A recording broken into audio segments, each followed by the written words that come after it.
Hello and welcome to the YouTube channel of mprugs.com. My name is Mike. I'm the moderator in the series of videos that is all about Persian rugs and carpets from around the world. And in this video I want to talk to you about the dyes that is used in Persian rugs.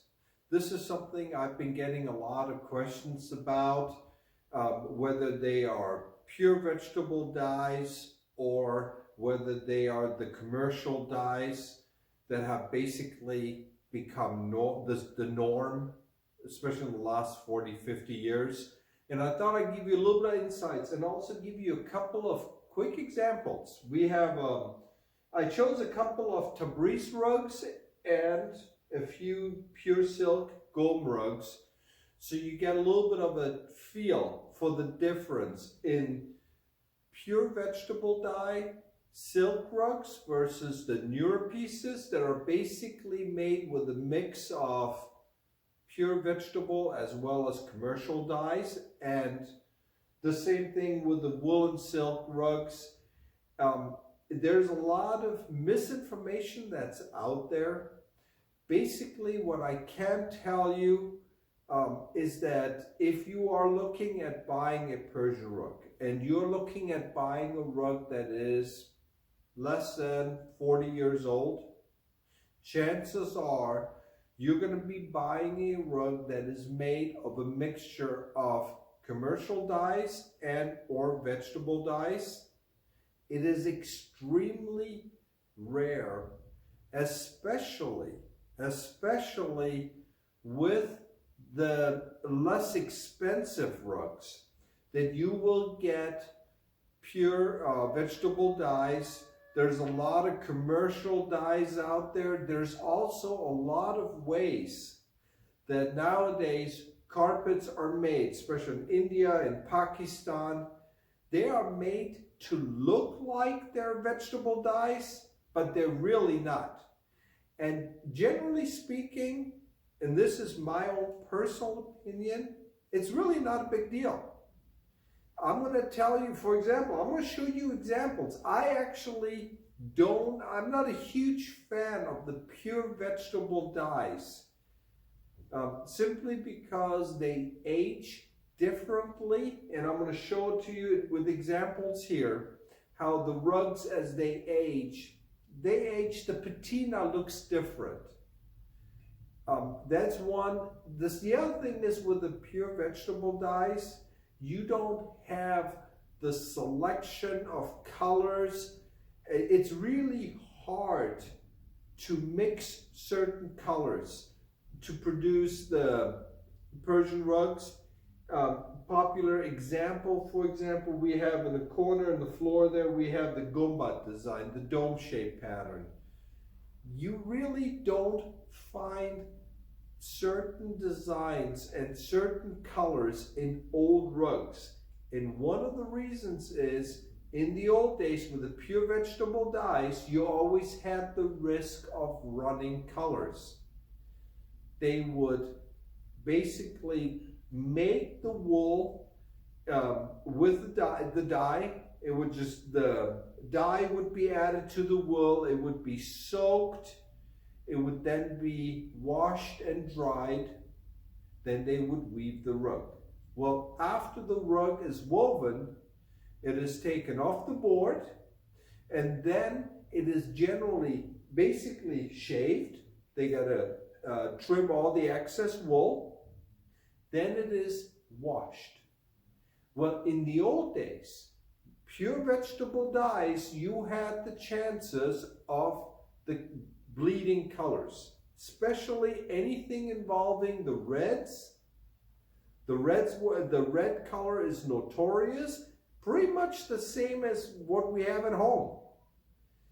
Go out there and buy a red shirt and put it in the wash, and you know what I'm talking about. The same thing with certain shades of blues, the navy blues. In the old days, notorious for bleeding. So that was one of the things, was when the commercial dyes started to become feasible. First of all, the technology had to be there where they can produce it in large quantities. one of the, well, two big advantages was that the bleeding stopped for the most part, and a greater selection of colors and designs came to life. So whenever my clients ask me personally about the vegetable dyes in Persian rugs, I always tell them, first of all, unless it's an old rug, you're going to go under the assumption that it is not pure vegetable, that it is most likely a combination. And second, I actually not a big fan of the pure vegetable dyes, but it's really not a big deal in terms of value and all that stuff with the newer pieces.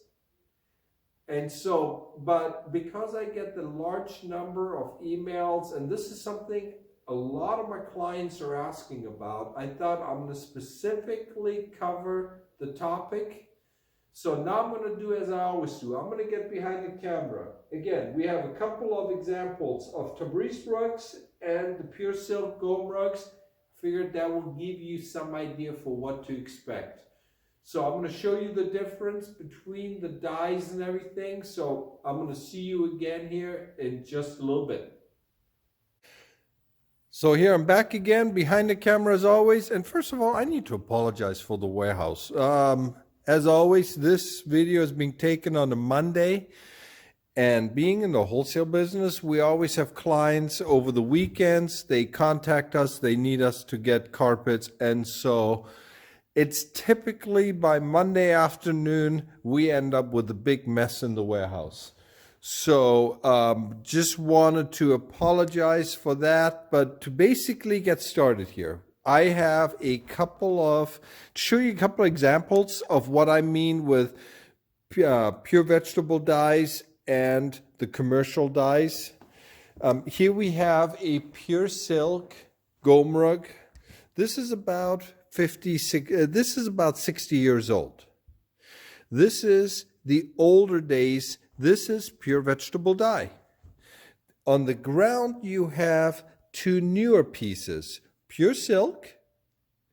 These are made with commercial dyes.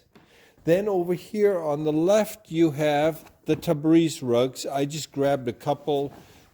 We have an older piece, the reddish one, that is about 60 years old. That one is made with vegetable dyes, and then you have the newer piece. This is made with a commercial dye. They still have a little bit of vegetable dyes in them, but it's overwhelmingly, I want to say 90% commercial. So when a client asks me about whether rugs are made with vegetable dyes, the older pieces like this reddish one, yes. The newer one, whether it is the Tabriz, whether it is a pure silk Gome, just about most modern rugs. The same thing goes with the Indian rugs, the Pakistani rugs. They are basically all made using commercial dyes. And as I mentioned in the introduction, I'm personally a big fan. I actually like the newer dyes. Like I said, for a couple of reasons. Number one, on the new dyes, even when they get older, they do not fade unevenly. Now, there are some people who want this. They want the patina look and feel to it. I'm just going to pull this Tabriz rug down. So I'm going to lay it down on the floor, and then you can kind of sort of see what it is I'm talking about. You can see how it is starting to age differently, and this is probably going to be hard for you to see it in the video, but if you were to be here in person, I notice this area right here is slightly darker than this area right here. In the old days, they would be making the coloring of the wool. The dyeing of the wool was done in batches. And then typically when they would weave the rugs, they wouldn't notice a difference. You're not going to see a huge difference in the first 20 or 30 years. But eventually, some of the batches age differently than others. Some people want that. In the older antique rugs, this is what you would want. But for the newer rugs, it's, no. I honestly, I don't think so. There's a lot of leeway that we have with, whether it is antique cars, whether it is antique furniture, there's a lot of forgiveness in the older art pieces, furniture, and things like that. And the same thing with the rugs. On the newer pieces, we expect evenness. We expect a certain degree, not perfection, but we do expect we expect more. And so the same thing goes with, for example, we have the Gome rug. You have a pure vegetable dye. You will notice that it ages differently, and I do forgive me on this, and probably not a good idea. Actually, let me do this. Same thing with the Tabriz rug. I'm just going to toss it on the ground, and then you can see what it is I'm talking about. You will see some of the mint color is darker in that corner, top left corner. It's lightest bottom right. Now there's always a light side and a dark side, but you can actually see the difference. It's like when they were weaving the rug, as they were weaving it from the bottom up, you can tell, okay, they added more, then they used a second batch of silk, and that silk has aged differently than the first one. And that's okay. This is how it was done in the old days. On the newer pieces, you're not going to get that. You have a uniform color. You were also mentioned earlier in the video the difference in colors and designs, and how you can have so much more variety in the newer pieces. And that is due to the fact that the commercial dyes don't run as much. They don't bleed as much. So if you are looking at buying a new rug, we're talking rugs that have been made in the last 30, 40 years, chances are you are going to be getting a rug that will probably have some vegetable dyes in it, but overwhelmingly commercial dye, and that is simply to keep the rugs from bleeding. It is also a cheaper mass-produced dye, and it gives the weavers the diversity, the choices in designs and colors that they would not have. So again, I hope this video is of help to you. With the vegetable dyes, this is something I've been getting a lot of questions about, and I wanted to show you a couple of examples. Like I said, we got the Tabriz rugs here, we got the wool rugs there. So again, as always, feel free to let me know if you have any questions in the comments section, or visit us at mprugs.com.